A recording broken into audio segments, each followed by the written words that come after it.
Hello and welcome back to the Entertainment Vortex. Today we were at Brendan Theaters watching Deadpool 2. We were super excited to see this movie. I will start by saying this is a fun movie. I enjoyed myself. I laughed out loud in numerous scenes, but it is not as good as the first movie. This has some problems. I don't mean like 5 out of 10 problem. I mean like it's got like an 8 or a 9 out of 10 problem. The movie is still hilarious. I have to be fair and talk about what it did wrong as well as what it did right. Let's start with what it did wrong. It has some pacing issues. The movie slows down in certain spots. I'm not exactly sure why it drags out. The movie has like 1,000 characters. It suffers from the same thing that Spider-Man 3 did. It suffers from the same thing in a way that Justice League did, where they were trying to introduce a lot at the same time. So you're constantly like, who's that? Who's that? Who's that? Okay, what's going on here? What's going on here? They're constantly bringing in 4, 5, 6, 7 characters in a scene. Sometimes it works, sometimes it doesn't. Sometimes it matters, and sometimes it doesn't. The speed of the movie, like I said, the pacing a moment ago, is probably the biggest issue this movie has. You get this really good, really hilarious scene, and then it just kind of slows down. So it's like hilarious, slows down. Hilarious, slows down. And I understand that you have to give story, and you have to, especially when you have so much going on and you're introducing all these new storylines and timelines, etc. Pacing is definitely an issue. Was it as good as the first movie? I would say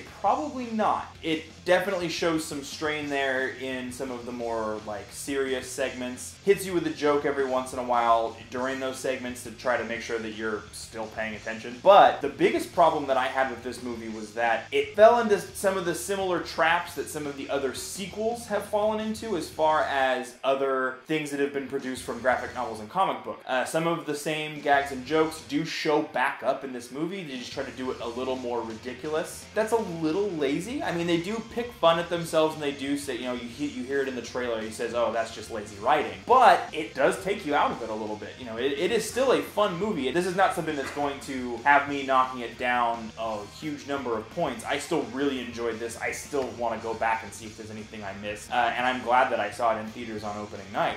When it comes to acting, it's hilarious. Brolin does an amazing job as Cable. Ryan Reynolds, of course, is the ultimate Deadpool. There is no other person that can play this role. He has done some crazy stuff advertising this movie. He literally went to Japan, went on a freaking show where they wear a mask and sing a song, and he sang a song from Annie before revealing it was him. Freaking hilarious. Just awesome. This movie has a lot of highlights. There are a lot of good things that you get from this movie. You get more characters. The first movie did have very few characters, and it worked really well for that. But it does have more characters from that universe, more of like the B-roll X-Men characters, which are pleasant to see, especially as someone who's read a lot of those comic books. The one who stole the show for me was Domino. Domino is a very obscure character that almost doesn't work really well on the page. Being paired with a character like Deadpool that's able to pick fun and choose to address the audience with his gripes with that type of a character, it just worked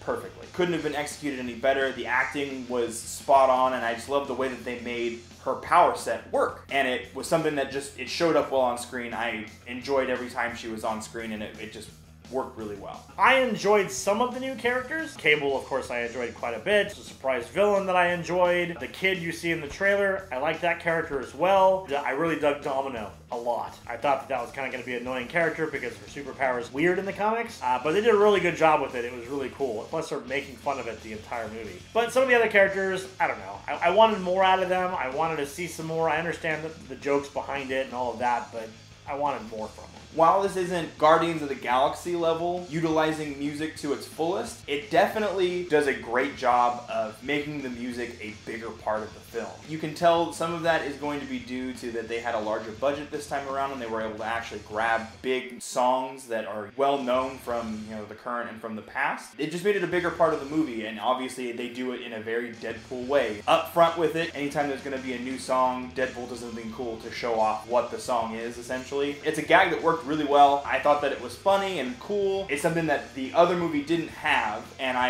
appreciate that. Like I said, I was looking for something that was novel, something that was new, something that brought a little bit of extra flavor to this movie, and it has that in that particular aspect. While the music in the first movie was not great, this movie has a lot better soundtrack. Being someone who loves music, I definitely appreciated that. The special effects in this movie are amazing. They definitely cranked up the budget in this movie. The last movie, they got budget cuts at the last second because they were scared. They had to take a budget cut because it was rated R, and they didn't think it would do as well. They had to strain on what they were doing in the movie to make things work. This movie, they had the money. They really didn't have to strain on anything. So, with that being said, you get larger-than-life action scenes, cool slow-mo shots, explosions. The effect on Cable's arm and the virus that's going through him is really cool, although they never did explain that. Really cool from the comic books. You get to see it realized in live action. So, like I said, mixed bag. There's good. There's more good than bad by a long shot. But there's definitely some bad to go along with it. Not as strong as the first movie.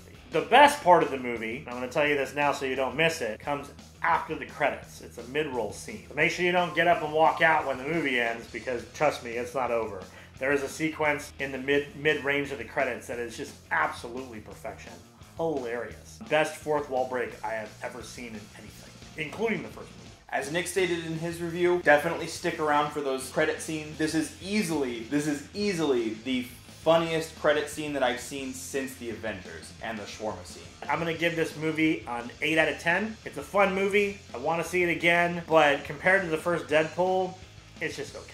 It definitely didn't hit me as hard. I wasn't laughing as much. I wasn't surprised. There was nothing super shocking. It didn't make any huge waves in the universe. The Marvel universe, that is. It was just a fun movie. Overall, I had a great time. It was super hilarious. My only gripe is that some of it was a little bit more of the same, just trying to outdo themselves. But there are moments where it does take a concept from current comic book movies and kind of lampoons it a little bit. That's what you're looking for in a Deadpool movie. You want something that's novel, just has that ability to make you laugh, and especially for someone who really enjoys comic book movies, to take something that you really love and poke some fun at it. Overall, I would give this movie a 9 out of 10. While I would say that the first Deadpool movie is pretty close to perfect, if I had been reviewing at that point in time, I probably would have given it a 10. This one, like I said, it does fall into some of those pitfalls of being a sequel.